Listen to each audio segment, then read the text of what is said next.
Arga selalu membayangkan bahwa suatu hari nanti, ia akan pulang dengan bangga, membawa cerita kesuksesan, uang yang cukup, dan senyum bahagia untuk neneknya yang sudah membesarkannya sejak kecil. Tapi hari itu berbeda. Tidak ada kebanggaan. Tidak ada senyum. Hanya rasa bersalah yang sudah terlalu lama dipendam. Perjalanan pulang ke kampung terasa seperti perjalanan menuju masa lalu yang ingin ia lupakan.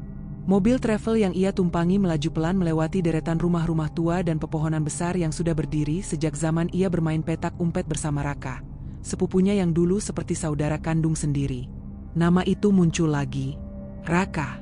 Arga menghembuskan napas panjang dan mencoba fokus melihat keluar jendela. Namun setiap kali melihat anak kecil berlari di pinggir jalan, wajah Raka yang pucat saat ia terakhir kali melihatnya tiba-tiba kembali muncul di pikirannya, membuat perutnya mual dan tenggorokannya tercekat. "Mas, sudah sampai," suara sopir memecah lamunannya. Desa itu masih sama. Masih sunyi, masih terasa lembab, dan masih memiliki hawa dingin yang aneh walaupun matahari sedang terik. Arga menarik napas dalam-dalam dan berjalan menuju rumah nenek yang berada di ujung jalan, dekat kebun bambu. Rumah itu tampak tua, lebih tua dari ingatannya. Ket temboknya terkelupas, jendela-jendelanya seperti mengintipkan kegelapan, dan pagar kayu depannya berderit pelan tertiup angin. Arga mengetuk pintu perlahan. Tok, tok, tok. Beberapa detik tidak ada suara. Tapi kemudian terdengar suara langkah kaki yang sangat lambat. Gesek, gesek, gesek. Pintu itu terbuka. Nenek berdiri di sana. Tubuhnya lebih kecil daripada terakhir kali Arga melihatnya. Rambutnya semakin putih, dan tatapannya kosong, seperti sedang menembus bayangan di belakang Arga. "Arga?" Nenek berbisik. Arga tersenyum dan memeluknya lembut. "Iya, Nek." Arga pulang. Nenek memegang wajah Arga dengan tangan yang bergetar. Seharusnya ia tersenyum senang. Tapi yang terlihat adalah kebingungan dan ketakutan kecil. "Kamu kok pulang sendiri?" tanya nenek lirih. Matanya melirik ke kanan dan kiri seolah mencari seseorang. Arga mengernyit. "Sendiri bagaimana, Nek? Memangnya Arga harus sama siapa?" Nenek menatap kosong. Bukan apa-apa." Ucapan itu jelas-jelas berbohong. Arga ikut masuk ke dalam rumah. Begitu kaki melangkah melewati ambang pintu, ia langsung merasakan udara dingin yang menusuk kulit. Rumah itu tidak hanya terasa sepi, tapi seperti dihuni sesuatu yang tidak terlihat. Meja makan terisi 2 piring, 2 gelas, 2 sendok. Arga mematung. "Nenek, ini buat siapa?" tanya Arga sambil menunjuk meja. Nenek menoleh sekilas. "Oh itu, buat kamu. Dan..." Ia berhenti. "Dan cucu nenek satunya." Arga terdiam. Jantungnya berdetak keras sampai terasa sakit. "Nenek maksud Raka?" tanyanya pelan. Nenek tersenyum kecil, senyum yang seperti tidak tertanam di wajahnya. "Iya, Raka kan sebentar lagi pulang. Kamu datang duluan." Arga sulit bernapas. Ia menelan ludah. "Nek, Raka itu sudah..." SSSH. Nenek meletakkan jari kurusnya di bibir Arga, seolah takut ada yang mendengar. "Jangan bilang begitu. Dia nanti sedih." Arga menatap nenek lama. Wajah tua itu tidak sedang bercanda. Ia benar-benar percaya bahwa Raka masih hidup, masih pulang, masih makan bersama, masih tinggal di rumah ini. Dan entah kenapa, di balik semua itu, Arga merasakan sesuatu yang jauh lebih menakutkan. Nenek tidak sedang berhalusinasi. Nenek sedang berbicara seolah benar-benar menunggu seseorang yang ada di dalam rumah ini. "Nek, Raka itu sudah meninggal 10 tahun lalu." Arga mencoba menjelaskan pelan. Nenek kembali memandang ke arah pintu kamar belakang. Matanya melebar sedikit. "Arga, jangan bilang begitu." Suaranya bergetar. "Nanti dia dengar. Dia kan sering berdiri di situ, kalau kamu baru datang." Arga menoleh spontan ke arah yang nenek tunjuk. Lorong rumah gelap, pintu kamar terbuka sedikit, dan sekelebat. Arga mengira melihat sesuatu bergerak. Tapi ia mengedipkan mata. Kosong. Hanya bayangan. "Sudah, mandi sana," nenek mengalihkan suasana. "Nanti Raka pulang, kamu harus kelihatan rapi." Arga tidak menjawab. Tubuhnya merinding. Bukan hanya karena ucapan nenek, tetapi karena perasaan yang perlahan muncul. Rumah itu benar-benar terasa seperti sedang menunggu seseorang. Seseorang kecil, yang seharusnya sudah mati. Kalau kamu merasakan merinding seperti Arga saat memasuki rumah neneknya, tekan tombol like, komentar pengalaman kamu, dan subscribe supaya tidak ketinggalan episode berikutnya. Cerita ini masih panjang dan makin mencekam. AG. Rumah nenek selalu memiliki aroma khas, campuran kayu tua, kapur barus, dan wangi minyak kayu putih yang nenek pakai sebelum tidur. Tapi kali ini, ada aroma lain yang membuat bulu kuduk Arga berdiri. Aroma lembab, seperti pakaian basah yang dibiarkan menumpuk terlalu lama. Begitu Arga selesai meletakkan tas di kamar tamu, ia kembali ke ruang tengah. Nenek sedang duduk di kursi goyang sambil menatap pintu depan, seolah menunggu seseorang masuk kapan saja. Arga ingin bertanya, tapi sebelum sempat membuka mulut, ia menyadari sesuatu. Ada dua pasang sandal kecil di dekat pintu. Satu jelas milik nenek. Yang satu lagi, sandal anak-anak berwarna biru, model lama, penuh debu, namun posisinya seperti baru dipakai. Arga mematung. "Nek, sandal siapa itu?" Nenek menoleh, tersenyum samar. "Ya sandal Raka." "Lah, masa kamu lupa? Dia kan sering buka di situ." Arga menelan ludah. "Tapi Nek, Raka." "Arga." Nada suara nenek berubah, lebih keras daripada biasanya. "Dia pulang. Dan dia tidak suka kalau kamu bilang hal-hal yang bikin dia sedih." Arga merasakan tengkuknya dingin. Ia memutuskan untuk tidak memancing emosi nenek lagi. "Baik, Nek, Arga mandi dulu." Begitu Arga masuk kamar mandi, ia memperhatikan bahwa cermin di dalamnya retak di bagian kiri, seolah pernah terbentur sesuatu. Di wastafel ada sikat gigi anak kecil. Bukan milik Arga. Bukan milik nenek. Warnanya biru, sama seperti sandal di depan pintu. Arga memegangnya pelan. Sikat itu basah. Hatinya mulai berdebar tak karuan. Ia meletakkannya kembali dan segera mandi. Tapi bahkan saat membasuh wajah, ia merasa seperti ada yang berdiri di baliknya. Ia menatap cermin perlahan, tidak ada apa-apa. Namun saat hendak membuka pintu kamar mandi, ia melihat sesuatu. Jejak kaki kecil, basah, mengarah keluar. Mengarah ke arah kamarnya. Arga merinding. Jejak itu terlalu kecil untuk ukuran kaki orang dewasa. Dan jejak itu baru. Setidaknya belum 5 menit. "Nenek," panggil Arga. Tidak ada jawaban. Arga mengikuti jejak itu sampai ke kamar tamu. Pintu kamarnya terbuka sedikit lebih lebar daripada saat ia meninggalkannya. Lampu belum ia nyalakan, jadi ruangan itu gelap, hanya diterangi cahaya samar dari ruang tengah. Ketika Arga mendorong pintu perlahan, pandangannya langsung tertuju pada kasur. Ada cekungan kecil di ujung kasur. Seolah baru saja diduduki anak kecil. Arga memundurkan diri dengan napas tercekat. "Nenek?" Ia keluar lagi ke ruang tengah. Nenek masih duduk di kursi goyang, namun kali ini ia sedang berbicara. Suaranya lembut, sangat lembut, seperti berbicara dengan seorang balita. "Sudah makan tadi? Kalau lapar nanti nenek suapin, ya? Jangan nakal. Jangan lari-lari, nanti jatuh lagi." Arga berdiri di ambang pintu ruang tengah, tidak berani mendekat. "Nenek ngomong sama siapa?" Nenek berhenti menggoyang kursinya. Ia menoleh, tersenyum. "Sama Raka." Dia menggerakkan tangan kanannya ke arah kursi kecil di sampingnya, kursi kosong. "Dia duduk di sini dari tadi. Kamu nggak lihat? Dia malu kalau kamu datang. Soalnya kamu dulu suka marah-marah." Arga membeku. Ia tidak tahu mana yang lebih menyeramkan, ucapan nenek, atau kenyataan bahwa kursi kecil itu bergerak sedikit, sangat pelan, seperti ada yang baru saja turun dari sana. Arga mencoba bernapas normal. "Nenek." Arga nggak marah sama Raka. Arga cuma. Terdengar bunyi pintu kamar belakang berderit. Arga dan nenek menoleh bersamaan. Pintu itu perlahan menutup sendiri. Nenek tersenyum lembut. "Itu Raka ke kamarnya. Dia pemalu kalau kamu ada." Arga mengusap wajahnya. Ini terlalu aneh. Terlalu nyata. "Nenek, di rumah ini, Selain kita berdua, sebenarnya ada siapa? Nenek menatapnya lama sekali. Tatapan itu dingin. Terlalu dingin untuk seorang nenek yang biasanya penuh kasih. Ada yang nenek jaga, katanya akhirnya. Seseorang yang nenek tunggu pulang. Raka? Nenek menggeleng pelan. Bukan. Raka memang pulang untuk nenek. Lalu ia memegang tangan Arga dengan cengkeraman kuat. Tapi dia pulang untuk kamu. Jantung Arga seperti berhenti berdetak.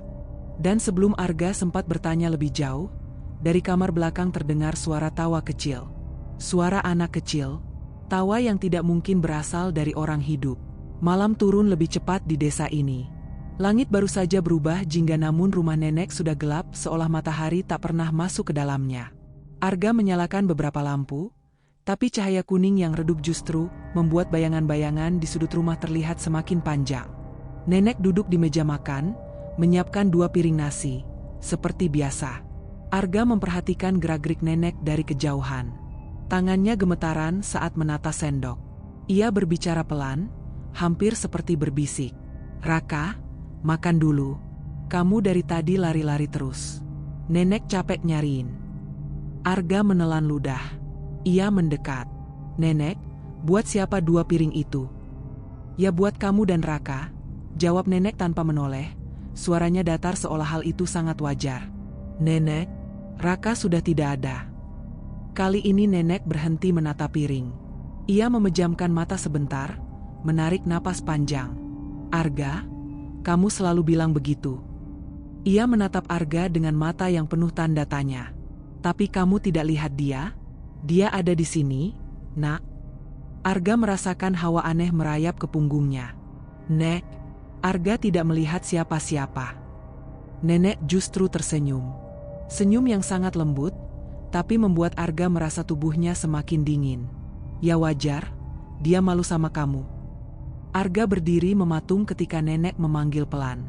Raka, sini, nak, ayo makan dulu. Tidak ada jawaban, tapi telinga Arga menangkap suara samar dari kamar belakang. Tap, tap, tap. Suara langkah kecil, mendekat, perlahan, teratur. Arga merinding. Ia menoleh ke lorong rumah. Sunyi. Namun langkah itu terdengar jelas, seolah ada anak kecil berjalan di lantai kayu. Nenek menatap ke lorong dengan senyum keibuan. Itu dia datang. Arga buru-buru menggeleng. Nek, itu. Tiba-tiba langkah itu berhenti, tepat di ujung lorong. Tak terlihat, tapi terasa ada yang berdiri di sana. Arga mendekat beberapa langkah, jantungnya hampir pecah. Siapa di sana? Senyap. Hanya suara kipas tua berputar lambat di ruang tengah. Nenek bangkit dari kursinya dan melambai-lambaikan tangan. Raka, sini nak. Jangan takut sama Arga. Dia sudah pulang, sama seperti kamu. Arga merasa perutnya mual. Nenek tolong, jangan begitu. Kenapa? Nenek menatap Arga, senyumnya memudar. Karena sebelum Arga selesai bicara, sebuah suara kecil terdengar. Suara itu lemah, serak. Suara anak kecil yang tidak sehat. Arga langsung mundur selangkah. Ia menutup mulutnya, tubuhnya bergetar tanpa kendali. Nenek tersenyum lega. Iya, Raka. Sini. Tiba-tiba, lampu lorong berkedip. Sekali, 2 kali, 3 kali, hingga akhirnya mati sejenak. Saat nyala kembali, Arga melihat sesuatu, atau seseorang, berdiri sekilas di ujung lorong sebelum menghilang. Tubuh kecil, bahu kurus, rambut acak-acakan, dan wajah pucat dengan mata yang menghitam. Itu hanya sekelebat, tidak utuh. Seperti bayangan yang menolak terlihat jelas. Tapi cukup untuk membuat Arga kehilangan kekuatan di lututnya. Nek, suara Arga bergetar. Apa yang nenek lihat sebenarnya? Nenek menatap Arga dengan tatapan yang aneh, seolah Arga adalah orang asing baginya. Kamu tidak percaya sama nenek? Arga bukan tidak percaya. Ia mencoba menelan rasa takut yang membuat tenggorokannya kering. Arga hanya khawatir nenek berhalusinasi. Nenek tertawa kecil. Tawa yang tidak pernah Arga dengar sebelumnya. Lirih tapi menggema. Kalau halusinasi, kenapa piringnya selalu kotor dua? Kenapa lampu kamar sering nyala sendiri? Kenapa pintu sering terbuka tengah malam? Arga terdiam. Kamu pikir nenek tidak tahu Raka mati? Suaranya melemah. Tidak ada orang tua yang bisa lupa anak atau cucunya pergi, Arga, tapi nenek tahu dia masih ada di rumah ini. Arga memejamkan mata. Ia tidak ingin percaya, tapi sesuatu dalam nada suara nenek membuat hatinya bergetar. Nek, bagaimana nenek bisa tahu? Nenek menatap kekosongan di udara, tepat di atas kursi kecil yang biasa ia arahkan tangannya. Karena, setiap malam, dia memanggil nenek. Dia bilang dia kedinginan. Dia bilang dia sendirian di gelap. Dia bilang dia jatuh. Wajah nenek tiba-tiba berubah sedih. Sangat sedih. Seolah menyimpan luka bertahun-tahun.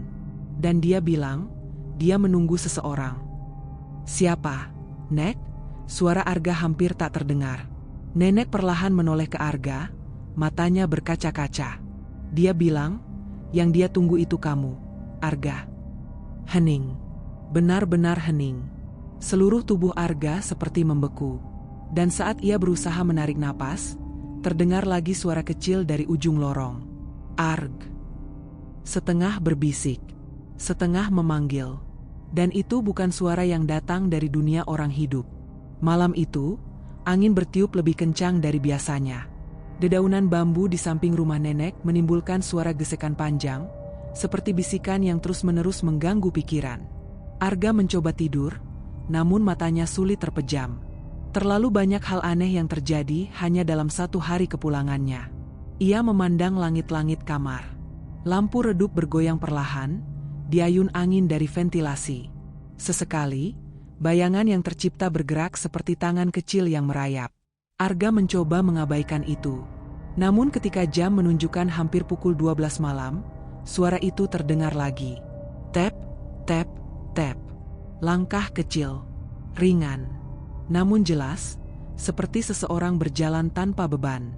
Dan suara itu persis berasal dari lorong rumah. Arga langsung membuka mata. Kali ini suara langkah itu tidak terlihat seperti halusinasi. Tidak seperti suara hewan. Dan tidak seperti suara nenek. Suaranya terlalu kecil, terlalu ringan, seperti kaki anak berumur 6 atau 7 tahun. Arga duduk perlahan, jantungnya berdetak cepat. Tap, tap, tap, tap. Langkah itu semakin dekat, semakin jelas, semakin mengarah tepat ke depan pintu kamarnya. Arga menahan napas. Hening, sangat hening. Hanya suara kipas tua di ruang tengah yang terus berputar pelan. Arga menunduk sedikit, mencoba melihat bayangan dari celah bawah pintu. Dan di sana, ada sesuatu. Bayangan kecil. Tidak bergerak. Tepat menghadap pintunya. Arga membeku. Dia ingin memanggil nenek, tetapi suaranya tercekat di tenggorokan. Dalam diam itu, bayangan kecil itu bergerak. Tidak berjalan, tapi seperti merayap pelan ke kiri, lalu ke kanan.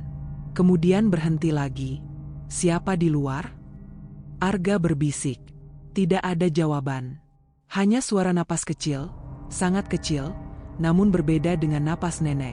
Arga meraih gagang pintu. Tangan bergetar hebat. Ia menarik napas dalam-dalam dan kemudian, ceklek. Pintunya terbuka sedikit. Lorong gelap. Kosong. Tidak ada anak kecil. Tidak ada siapapun. Tapi Arga tahu, bayangan itu nyata. Suara itu nyata. Hawa dingin yang keluar dari lorong juga terasa nyata. Ia membuka pintu lebih lebar. Dan saat itu, sesuatu melintas cepat di ujung lorong.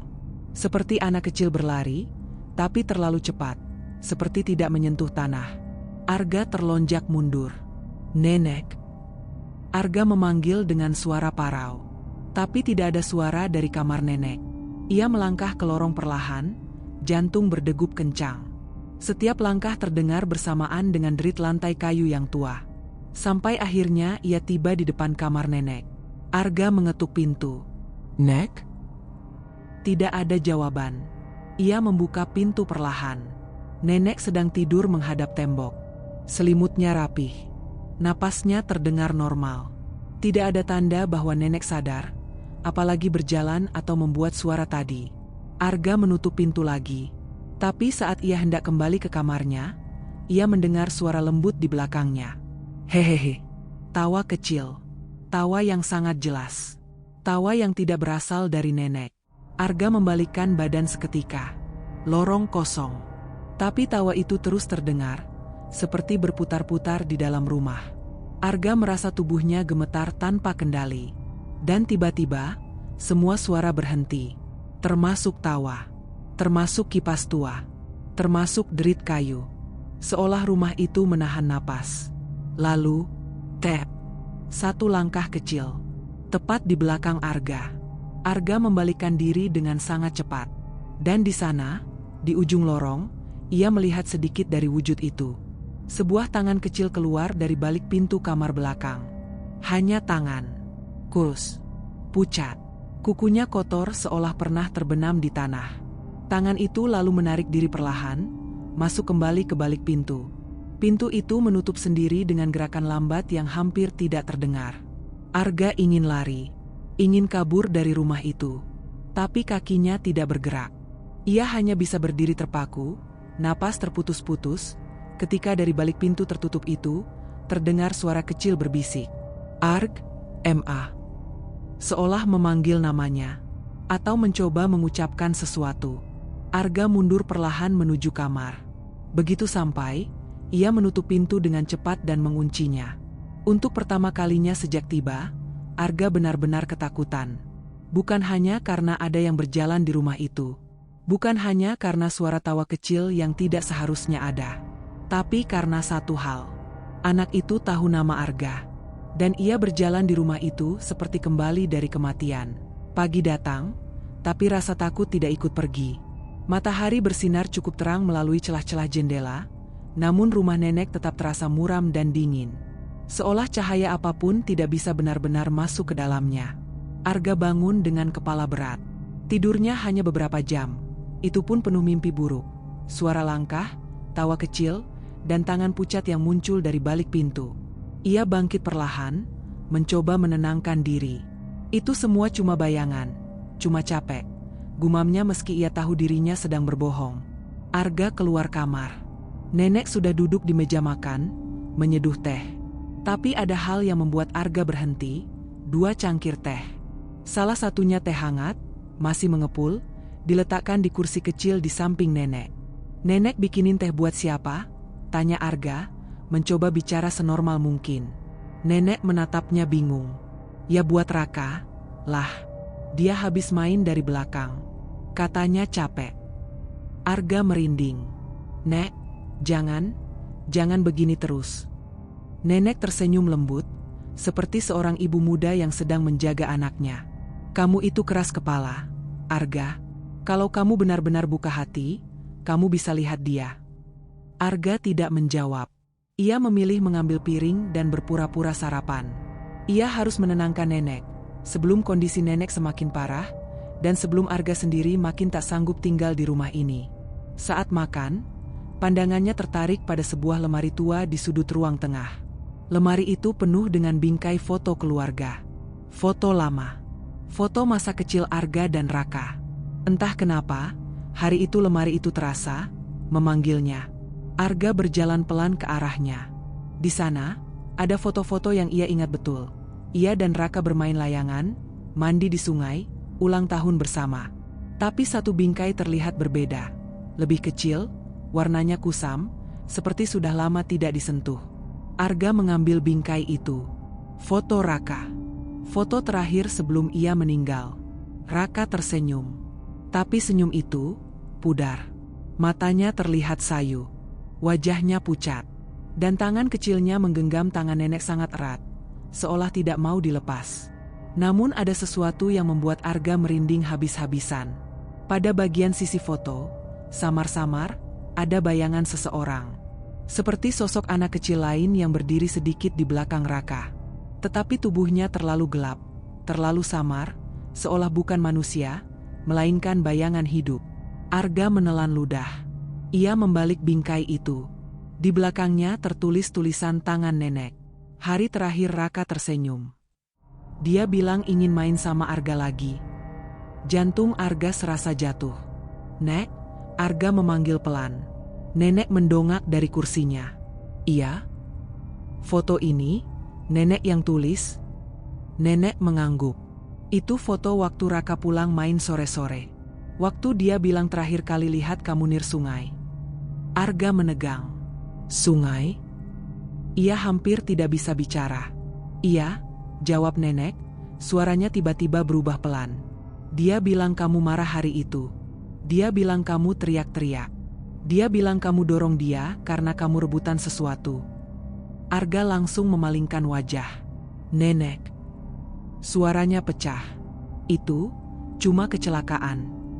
Nenek tidak menatap Arga. Ia menatap kursi kecil di sampingnya, seperti sedang memandangi sosok yang hanya bisa ia lihat.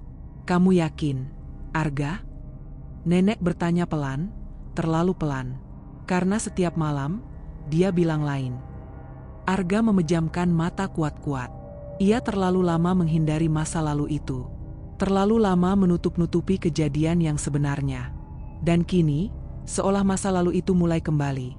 Lewat suara langkah, tawa kecil, dan foto kusam di tangannya. Arga menatap foto itu lagi. Dan kali ini, terjadi sesuatu yang tidak mungkin. Bayangan gelap di foto itu seolah bergerak sedikit. Sangat kecil. Hampir tidak terlihat. Tapi Arga melihatnya. Jari Arga gemetar hebat. Ia membiarkan bingkai itu jatuh ke lantai. "Prak!" Nenek berdiri spontan. "Arga, kenapa kamu jatuhin foto Raka?" Namun Arga tidak menjawab. Ia menunduk menatap pecahan kaca, dan di antara bagian foto yang retak, ia melihat jelas. Ada tangan kecil yang seperti menempel di kaca. Seperti tangan yang ingin keluar dari foto. Dan dari belakangnya, terdengar suara samar. "Main sama Arga." Arga langsung mundur sampai punggungnya menabrak lemari. Tidak, ini tidak mungkin. Foto tidak bisa bergerak. Bayangan tidak bisa hidup. Tapi di rumah ini, segala sesuatu seolah menolak hukum dunia nyata.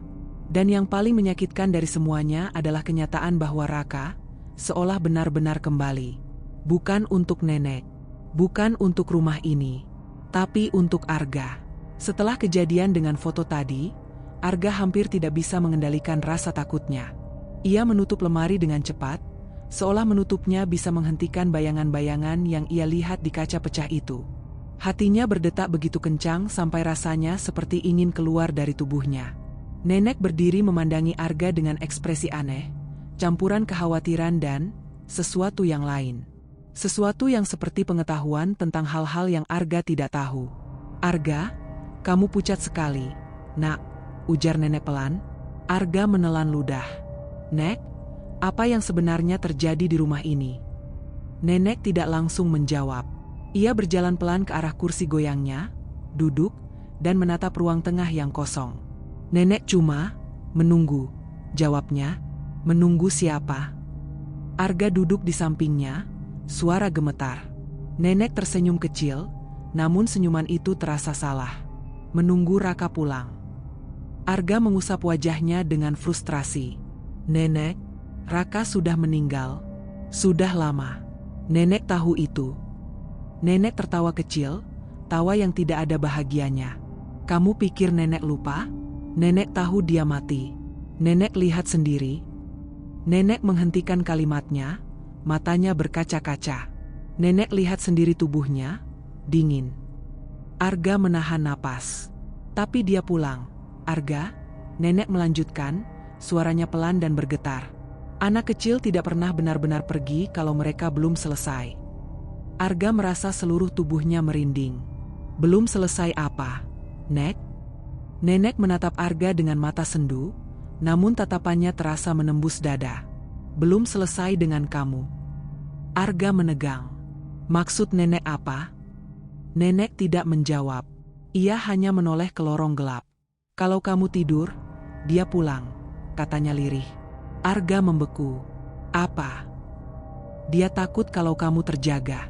Dia takut kamu marah lagi." Nenek menatap Arga lama sekali. "Makanya dia datang saat kamu tertidur." Arga menggeleng keras. "Nenek, tolong, jangan." Tiba-tiba terdengar ketukan kecil dari arah kamar belakang. Tok, tok, tok, pelan, teratur. Seperti seseorang mengetuk pintu dengan tangan kecil. Arga langsung berdiri. "Itu apa?" Nenek tidak terlihat takut. Justru wajahnya melunak, seolah itu adalah suara yang ia dengar setiap hari. "Itu Raka," ujar nenek pelan. "Dia mau bilang, dia sudah pulang." "Nenek, jangan buka." Arga memohon, tubuhnya bergetar hebat. Nenek berdiri perlahan, berjalan menuju lorong. "Nek?" Arga berlari mengejar, namun langkahnya terhenti di tengah lorong. Entah kenapa tubuhnya tidak mau maju, seolah udara di lorong menahannya. Nenek berdiri di depan pintu kamar belakang. Pintu itu bergerak sedikit, seperti ada yang mendorongnya dari dalam. Tok, tok, tok. 3 ketukan lagi. "Sabar, nak," suara nenek gemetar lembut. "Nenek di sini." Ia membuka pintu perlahan. Cahaya redup dari ruang tengah menyinari bagian dalam kamar. Kosong. Tidak ada siapa-siapa. Namun nenek tersenyum ke arah sudut gelap kamar, seolah melihat seseorang berdiri di sana. "Kamu akhirnya pulang. Nenek sudah tunggu," katanya. Arga tidak bisa bergerak, tidak bisa bernapas. Ia hanya berdiri melihat nenek berbicara pada udara kosong. Atau mungkin, tidak kosong. Nenek kemudian menoleh ke Arga, wajahnya tiba-tiba berubah muram. "Arga, sini." Arga melangkah pelan, lebih karena dorongan ketakutan daripada kemauan sendiri. Saat ia mendekat, nenek berbisik di telinganya. "Dia di belakang kamu." Arga langsung memutar badannya, namun tidak ada siapapun. Hanya lorong gelap. "Nenek, tolong berhenti." Arga hampir menangis, tapi nenek justru menunjukkan ekspresi sedih yang terdalam. "Dia mau kamu dengar, Arga. Mau kamu akui. Dia bilang, kamu yang terakhir kali lihat dia hidup." Arga terperangah. "Itu kecelakaan, Nek?" "Arga, nggak sengaja." Nenek menggeleng. "Dia bilang, kamu dorong dia karena kamu marah." Air mata Arga jatuh. "Tidak, itu tidak seperti itu." Namun tepat saat Arga hendak melanjutkan kalimat, terdengar suara napas kecil di belakangnya. "Hahaha." Suara anak kecil. Dekat. Sangat dekat. Arga membeku. Nenek menatapnya, matanya dipenuhi belas kasihan sekaligus ketakutan. "Sudah, Arga." Nenek berkata pelan. "Sampaikan maafmu, biar dia tenang." Arga memejamkan mata. Tubuhnya bergetar hebat. Suara napas kecil itu tetap terdengar, seolah menunggu jawabannya. Arga membuka mata perlahan. "Raka." Suaranya pecah. "Maaf." Suara napas itu menghilang seketika. Dan rumah itu menjadi sangat, sangat hening. Namun sebelum Arga bisa bernapas lega, nenek menatapnya dan berkata, "Dia belum pergi, Arga. Dia cuma menunggu." Arga mengerutkan kening. "Menunggu apa?" Nenek menatapnya dengan mata yang berkaca-kaca. Suaranya bergetar ketika ia berkata, "Menunggu kamu tidur."